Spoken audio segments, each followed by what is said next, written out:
Salut la compagnie, c'est Jules Melon et aujourd'hui dans Impro Ciné Critique, je poursuis mon exploration du très riche univers cinématographique de ce grand auteur japonais qui est Akira Kurosawa. Et après avoir pris une claque monumentale il y a quelques semaines avec son Ran qui refermait un pan de sa filmographie, puisque c'est sa dernière œuvre en mode Japon féodal seigneurie, eh bien j'attaque ici un cas très particulier. On peut le dire, un opus très unique et hyper intime, personnel pour donc l'artiste, sorti en 1990, Rêve, ou en version originale, Yume, qui veut dire en japonais rêve, c'est logique, qui s'avère être une sorte de film à sketch, alors segmenté en 8 parties, qui sont sur le papier distinctes l'une de l'autre, mais en fait, évidemment, qui ont un fil rouge. À travers, d'ailleurs, le personnage potentiellement de Kurosawa lui-même, son alter ego, moi, voilà, qui est joué par 2 enfants sur les 2 premiers segments, mais ensuite, à l'âge de la quarantaine, interprété par Akira Terao, qui était là dans Ran d'ailleurs. Et alors, selon les passages, nous avons quelques apparitions étonnantes et marquantes. Shishu-Ryu, qui joue le vieil homme à la fin, qui n'avait plus joué pour Kurosawa depuis au moins Barberousse, qui était un des acteurs fétiches de Ozu. Mais alors, surtout, Martin Scorsese lui-même, qui joue Vincent Van Gogh. Étonnant, non? Mais on voit ici les ponts qui étaient faits à l'époque, et depuis quelques années, entre Kurosawa et le cinéma américain qui lui rendait beaucoup hommage, les Francis Ford Coppola, George Lucas, Scorsese donc évidemment, et même Steven Spielberg qui coproduit ici. Il s'agit donc d'un film à cheval entre le Japon et les États-Unis, mais alors c'est très japonais évidemment dans l'intention et sous forme d'un bilan très particulier. Kurosawa à l'époque, il avait pas loin où il approchait, où il avait déjà 80 ans, enfin ça dépend au moment où il tournait, la production et la sortie. Il savait que la fin approchait. Bon, la fin il l'avait tutoyé, que ce soit artistiquement ou personnellement, après Dodescaden, puisqu'il a failli mettre donc un terme à son existence. Il a pu rebondir derrière et de façon remarquable. Et là, arrivé à un certain âge, il se dit, il est peut-être temps pour moi de faire le point.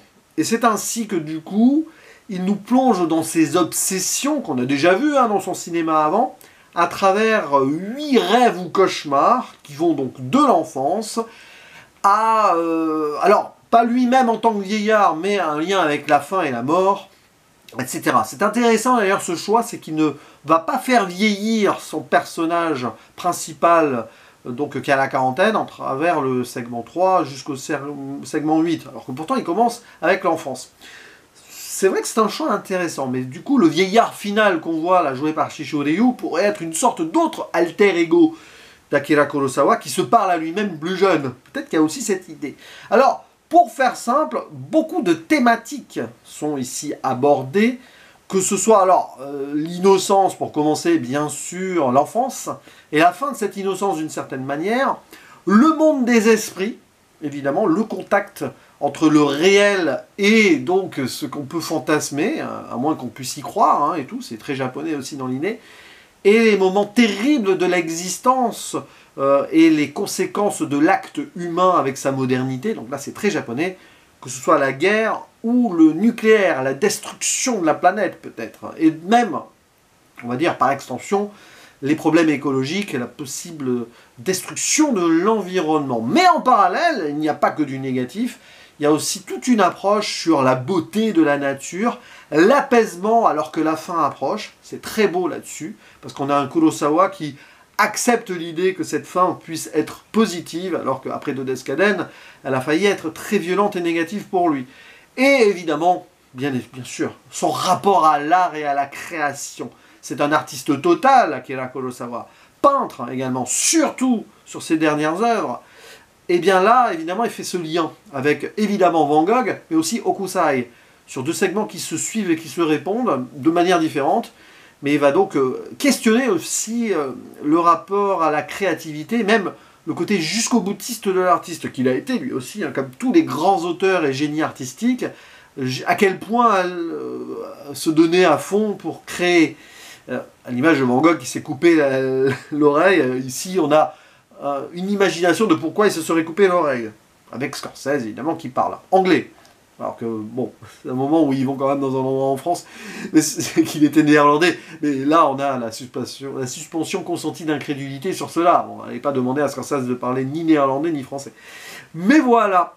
Et alors, c'est fascinant. Je suis pas un grand fan de films à sketch, d'habitude. Ça peut varier, hein, ça dépend de l'approche au final.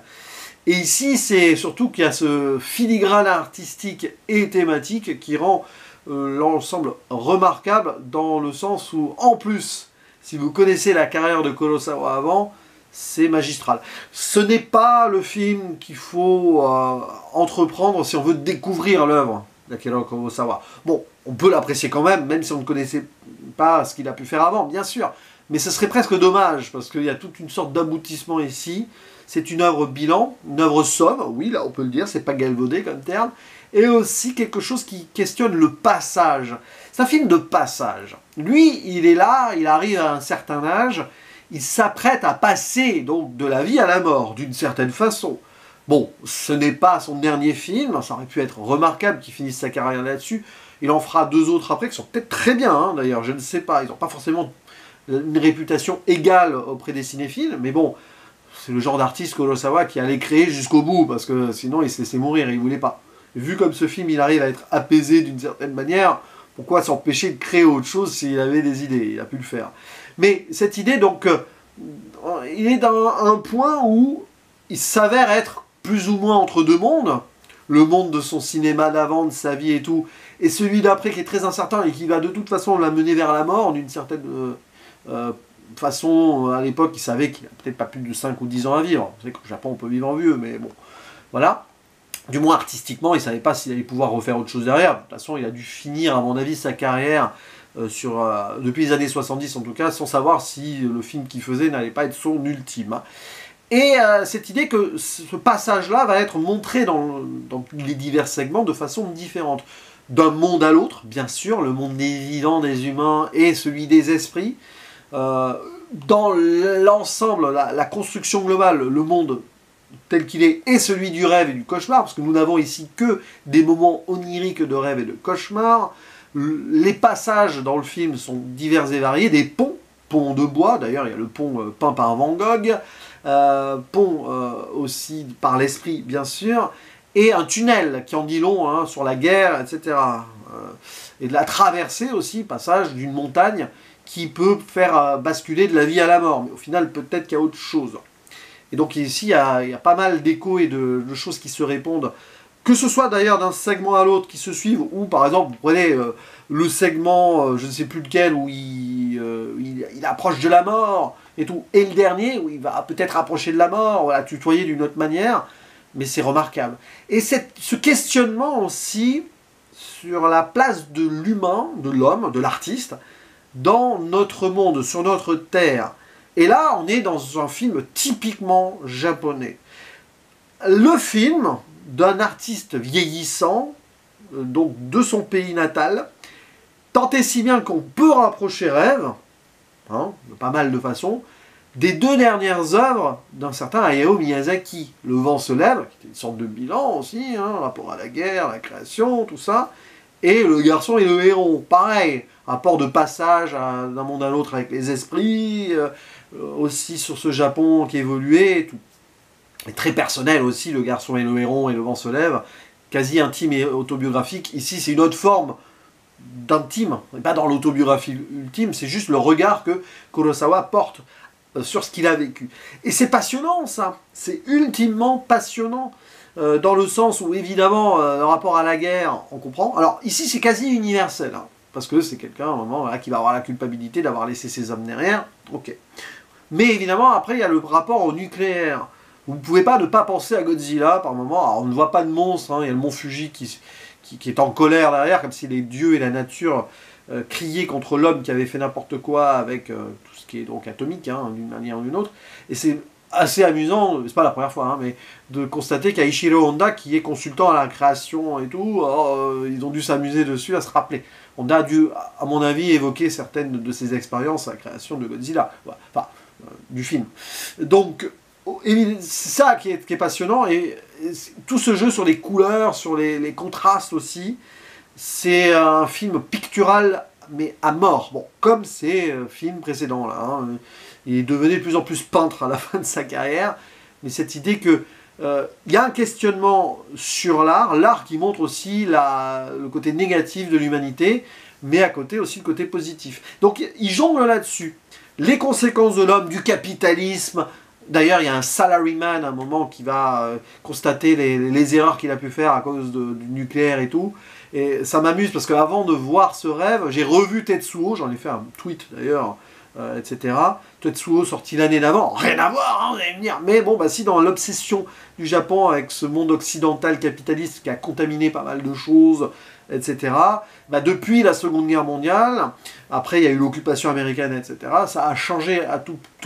Et Kurosawa, il l'a vécu ça. Il a même fait des films, hein, juste après la Seconde Guerre mondiale, il en a fait avant, mais juste après, qui disaient long sur la société et l'évolution de celle-ci. Chien enragé ou l'ange ivre, il y aura Vivre après, hein. Il a touché à ça. Entre le ciel et l'enfer, bon, voilà. Qui est probablement le film préféré de Kurosawa, pour Martin Scorsese. Mais, passons. Donc il y a tout ça, et c'est pour ça que c'est un bilan ce film, c'est un bilan absolu, c'est-à-dire que là il va vraiment jusqu'au bout, en utilisant l'art, hein, le tableau de Hokusai, le mont Fuji en rouge, pour montrer la colère potentielle à cause du nucléaire, c'est-à-dire qu'on ne sait plus trop, on est dans un cauchemar, mais quand même, si c'est un truc qui explose nucléaire, ou si c'est une sorte d'éruption du mont Fuji, ou des deux, mais en tout cas l'humanité va être dévastée. Et donc, au point du doigt, il y a ce salaryman, hein, j'en reviens, hein, qui était en Tetsuo, et qui est là, alors c'est pas le même, mais c'est le japonais typique qui va à fond dans son capitalisme, etc., qui ici est en mode rédemption. En écho avec le militaire, le capitaine, qui est en culpabilité, en voyant les fantômes de ces hommes, etc. Maquillage remarquable, hein, d'ailleurs, il y a tout un travail artistique, théâtral aussi, alors, je ne sais pas si c'est du kabuki ou autre chose, dans certaines représentations, des esprits au sens large. Très très bien, très japonais, très évident, mais bougrement bien. Voilà, là-dessus, c'est une œuvre 100% japonaise, et c'est à montrer dans des écoles artistiques qui veulent faire le lien entre l'Occident et le Japon. Là, c'est un film parfait pour ça. Donc oui, vous pouvez faire des rapports et tout, mais c'est les obsessions, quoi. Et que l'humanité est dans le pire, voilà, mais dans le meilleur, dans la création artistique. Et lui, il est là, il se dit, bah, je suis au milieu, moi je suis ni mieux ni pire que les autres, peut-être, j'en sais rien. En tout cas, je suis un être humain, je réfléchis, là, à arriver au bout. Qu'est-ce qu'on a fait, donc, de notre monde, de notre Japon, de notre monde, de notre Terre, un petit comme ça, de notre nature, etc. Et tout est remarquable dans la construction, en fait, puisque le premier segment dit tout. Avec cet enfant qui va transgresser un interdit pour contempler le merveilleux, le monde des esprits. Les esprits renards, là, les kitsune. Et bien, tout est là. C'est-à-dire que l'enfant contemple, il regarde. Kurosawa, il a passé son temps à contempler et à regarder. Il y a cette innocence absolue, mais il va transgresser. Et il montre que l'humain peut être dans la transgression et faire des erreurs. Et derrière, il doit tirer des conséquences de ça. C'est-à-dire que la mère, elle lui dit, ah, tu vas devoir te faire un harakiri. Ah bon. Donc c'est pour ça que ce premier passage est très important. Le deuxième aussi, parce que le rapport à l'art, le regret aussi, lui, il aime. Il ne voulait pas que le verger magnifique, là, disparaisse, tout ça. Donc il va avoir droit, le verger au péché, il va avoir droit quand même à une représentation plus ou moins à lui, là, des esprits poupées vivantes, là, extraordinaires, ça. Là aussi, on est dans le théâtre. Donc il y a aussi cette idée que l'humain, il peut faire des erreurs, mais il peut aussi regarder la nature et s'apaiser avec celle-ci, et créer aussi. Van Gogh, il créait en regardant la nature. Hokusai aussi, hein, d'une certaine manière.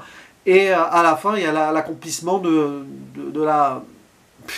l'apaisement, où il faut accepter les choses, avec un retour à la terre, hein, en abandon de la modernité qui a créé le mal. D'ailleurs, il y a tout un passage aussi avec des démons dans un enfer. Les démons, c'est le capitalisme, on y est, on est dedans. Il n'y a que de rédemption paradisiaque possible si on revient dans le temps passé. Alors oui, c'est un film conservateur, d'une certaine manière, mais c'est très japonais. C'est-à-dire que le côté progressiste, faire attention au monde, etc., respecter tout le monde, la nature et tout, mais le côté revient au conservateur traditionnel. C'est important aussi, finalement la modernité c'est pas bien, pas que bien, voilà. Et ben Miyazaki a eu les mêmes obsessions, il les a encore aujourd'hui. Donc là-dessus, je me demande même si Rêve n'a pas frontalement inspiré Miyazaki, qui à l'époque déjà faisait des films, mais était encore, on va dire, un jeune créateur. Il est quand même déjà à un certain âge, mais c'est sûr que ça a dû le marquer. Ça a dû le marquer. Et même visuellement sur certains points, et pas que l'utilisation des esprits, bien sûr, qu'on peut avoir après, hein, les Chihiro, les Mononoke, et j'en passe. Donc ouais, rêve, on peut en parler pendant des heures, hein. Évidemment là c'est compliqué, les moments de grâce absolue avec ces danses de l'esprit et tout, des moments artistiques, des peintures, donc qu'elles soient violentes dans le rouge ou même plus contrastées, sombres dans la brume, là, la montagne, l'enfer aussi, waouh, gros travail artistique, il est au sommet de son art pictural ici, Kurosawa, bien sûr, et c'est vraiment l'œuvre... Ouais, c'est l'œuvre ultime d'un artiste qui se sait sur la fin et qui a envie, quoi qu'il arrive, de laisser un dernier moment de bilan avant de voir ce qu'il pouvait faire après. Il a pu faire autre chose après. Il a dû être aidé aussi par ses productions américaines, hein, qui lui ont permis quand même de pouvoir continuer à créer jusqu'au bout, et ça c'est merveilleux. Donc voilà, il faut le voir rêve, hein, Yume. Mais voyez d'autres Kurosawa avant, si vous êtes tombé sur cette vidéo sans en avoir vu. Comme ça, vous serez encore plus dedans. Après tout, même, allez, je contraste. Non, vous pouvez découvrir Kurosawa avec ce film. Peu importe, chacun fait ce qu'il veut. Mais si vous avez vu du Miyazaki avant, ça peut passionner aussi. Il y a plusieurs degrés de lecture là-dessus. En tout cas, ce qui est sûr, c'est que là, on est dans l'œuvre artistique absolue. Donc, à vous la parole. Dites-moi en commentaire si vous avez beaucoup aimé ce rêve. Yume, je ne vais pas vous demander quel est votre segment préféré. On s'en fiche, en fait, de ça. Il faut voir ça comme un tout, quand même. Hein, un tout segmenté, mais un tout. Et un tout qui est aussi dans l'esprit créatif et artistique d'un Kurosawa qui continuait ses expérimentations d'ailleurs, parce que le passage Van Gogh et tout, on se balade dans les peintures, bon, hein, bon, c'est plus ou moins la continuité de ses œuvres précédentes de toute façon, c'est clairement ça, parce que ces personnages se baladaient plus ou moins dans les peintures depuis au moins le Lescaden, au moins. Voilà, allez, à la prochaine, ciao.